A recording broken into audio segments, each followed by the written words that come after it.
జై శ్రీరామ్. అందరికీ నమస్కారం. వెల్కమ్ టు న్యూస్ అఖండ. నేను మీ కస్తూరి శ్రీధర్. మిత్రులారా, దావూద్ ఇబ్రహీం ఖస్కర్ వీడు 1955లో మహారాష్ట్రలోని రత్నగిరిలో ఒక సాధారణ పోలీస్ కానిస్టేబుల్ కుటుంబంలో జన్మించాడు. ఎవరికి?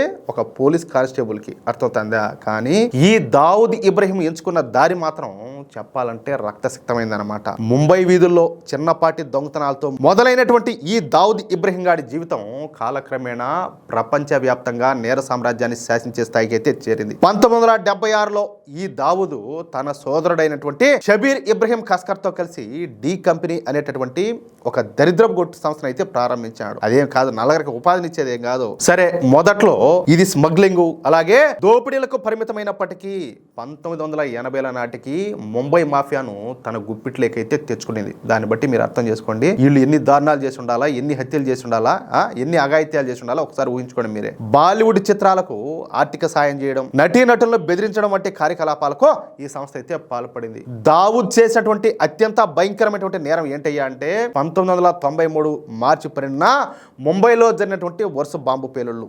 ఈ ఘటనలో సుమారుగా 257 మంది మరణించగా 700 మందికి పైగా గాయపడినారు. ఈ పాపం అంతా ఏడబోతుంది అంటాలే. ఈ ఘోరకలకి ప్రధాన సూత్రధారిగా దావూద్ను మన భారత ప్రభుత్వం అయితే గుర్తించింది. దీని తర్వాతే వాడు దేశం వదిలిపెట్టి దుబాయ్కు, అటు నుంచి అట్నే పాకిస్తాన్కు పారిపోయినాడు అనమాట. కేవలం స్మగ్లింగ్ మాత్రమే కాకుండా ఈ దావూద్ ఇబ్రహీం అంతర్జాతీయ ఉగ్రవాద సంస్థలతో కూడా చేతులు కలిపినాడు. ఆఫ్ఘనిస్తాన్ నుంచి ఈ డ్రగ్స్ ను ప్రపంచవ్యాప్తంగా అక్రమంగా రవాణా చేస్తూ కోట్లాది రూపాయలను సంపాదించాడు. అలాగే లష్కర్ ఏ తోయిబా, జైషే మహమ్మద్, హిజ్బుల్ ముజాహిదీన్ వంటి ఉగ్రవాద సంస్థలకు నిధులన్నీ కూడా సమకూర్చాడు. క్రికెట్ టోర్నమెంట్లలో ఫిక్సింగ్ అలాగే బెట్టింగ్స్ ద్వారా అక్రమంగా డబ్బునైతే ఆర్జించాడు. ఎన్ని అడ్డదారులు చూడండి. వీడు పుట్టింది ఎవరికి? ఒక కానిస్టేబుల్ కు. అంటే ఒక సామాన్య కానిస్టేబుల్ కొడుకు ఎక్కడికి పోయినాడో చూడండి. తన నేర సామ్రాజ్యాన్ని ఏ స్థాయిలో విస్తరించాడో. జాతీయ దర్యాప్తు సంస్థ నివేదికల ప్రకారం ఈ దావూద్ ఇబ్రహీం భారత్లో కీలకమైనటువంటి రాజకీయ నేతలను అలాగే వ్యాపారవేత్తలను లక్ష్యంగా చేసుకోవడానికి ఒక ప్రత్యేక విభాగాన్ని అయితే ఏర్పాటు చేశాడు. ఏంది? ఒక ప్రత్యేక విభాగాన్ని. విదేశాల్లో కూర్చొని మన దేశంలో అశాంతిని కలిగించడానికి అతను ఇప్పటికి కూడా కుట్రలు అయితే చేస్తానే ఉన్నాడు. కానీ నిజానికి ఈ దావూద్ ఇబ్రహీం గాడు ఒక పిరికిగొడ్డు అనమాట. ఎప్పుడు కూడా రహస్య ప్రదేశాలలో దాక్కునే తన కార్యకలాపాలన్నీ కూడా సాగిస్తూ ఉంటాడు. వీడి బతుకంతా కూడా చీకటి బతుకే. భారత్లో మన మోడీ గారు అధికారంలోకి వచ్చిన దగ్గర నుంచి వీడు ఇప్పటి వరకు కనీసం 40 సార్లు పాకిస్తాన్ లో తను నివసించేటటువంటి ఇంటిని మార్చాడంట. మీరేంట అది నిజమే. నేనేదో కామెడీకో లేకపోతే ఏదో వాడి మీద కోపంతోనో చెప్పడంలే. అంటే మోడీ ప్రభుత్వం తనను ఖచ్చితంగా టార్గెట్ చేస్తుందన్న భయంతోనే వీడు రోజుకొక ఇంట్లో ఉంటున్నాడంట.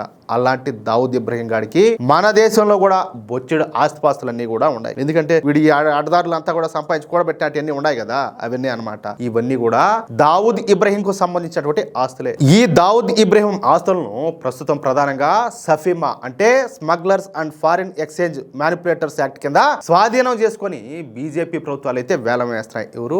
బీజేపీ ప్రభుత్వాలు. ఈ దావూద్ ఇబ్రహీం ఆస్తులకు సంబంధించి మొదటి వేలం 2000 సంవత్సరంలో జరిగిందనమాట. అది కూడా అప్పుడు అధికారంలో కేంద్రంలో వాజ్పేయి గారు ఉన్నారన్నమాట. కాబట్టి ఆ ప్రయత్నం అయితే చేశారు. కానీ భయం వల్ల ఎవరు కూడా ముందుకు రాల. అయితే 2001లో జరిగినటువంటి వేలం పాటలో ముంబైలోని నాగ్పాడ్లో ఉన్నటువంటి 2 దుకాణాలను అజయ్ శ్రీవాస్తవ అనేటటువంటి ఒక అడ్వకేట్ కొనుగోలు చేశాడు. ఇకపోతే 2015లో అంటే మళ్ళీ మన మోడీ ప్రభుత్వం వచ్చిన తర్వాత, అంటే మధ్యలో 10 సంవత్సరాలు కాంగ్రెస్ ప్రభుత్వం ఉంది కదా, అబ్బా వాళ్ళ జోలికి కూడా వారు అర్థం కాల. మీకు అట్లుంటది అనమాట. చెప్పే కదా. ఇక 2015లో మన నరేంద్ర మోడీ గారి హయాంలో ముంబైలోని రౌనక్ అప్రోచ్ రెస్టారెంట్ ను వేలం వేశారు. అప్పట్లో ఒక మాజీ జర్నలిస్టు దీనికోసం అయితే బిడ్డేశారు. కానీ ఇచ్చినటువంటి గడువులోగా ఆ డబ్బును చెల్లించకపోవడంతో ఆ వేలం అనేది రద్దు అయిపోయింది. ఇక మళ్ళీ నవంబర్ 2017లో ఈ దావూద్ కు చెందినటువంటి 3 ప్రధాన ఆస్తులను, అంటే రౌనక్ అఫ్రోజ్ హోటల్ అలాగే డాంబర్వాలా బిల్డింగ్, షబ్నం గెస్ట్ హౌస్ మన మోడీ ప్రభుత్వం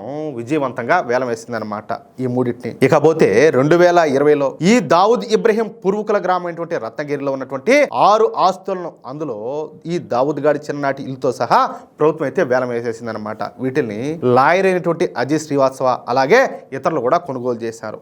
ఇకపోతే 2024 జనవరిలో మహారాష్ట్రలోని రత్నగిరి జిల్లా ముంబకే గ్రామంలో ఉన్నటువంటి ఈ దావుద్ ఇబ్రహీం పూర్వీకుల ఆస్తులను కూడా వేలం వేశారు. ఇక ఇప్పుడు కొత్తగా అండర్ వరల్డ్ డాన్ గడి మిగిలినటువంటి ఆస్తులు మొత్తాన్ని కూడా బీజేపీ ప్రభుత్వం వేలం వేస్తుంది అనమాట. ఈ దావుద్ ఇబ్రహీం కు సంబంధించినటువంటి రత్నగిరి జిల్లా ఖేడ్ తాలూకాలోని ముంబకే గ్రామంలో ఉన్నటువంటి 4 వ్యవసాయ భూములను మొన్న మార్చి 5వ తేదీన మన మోడీ ప్రభుత్వం విజయవంతంగా వేలం వేసింది. దాదాపు 8 ఏళ్లుగా అనేక సార్లు విఫలమైనటువంటి ప్రయత్నాల తర్వాత 5వసారి నిర్వహించినటువంటి ఈ వేలంలో ఈ భూములన్నీ కూడా అమ్ముడైపోయినాయి.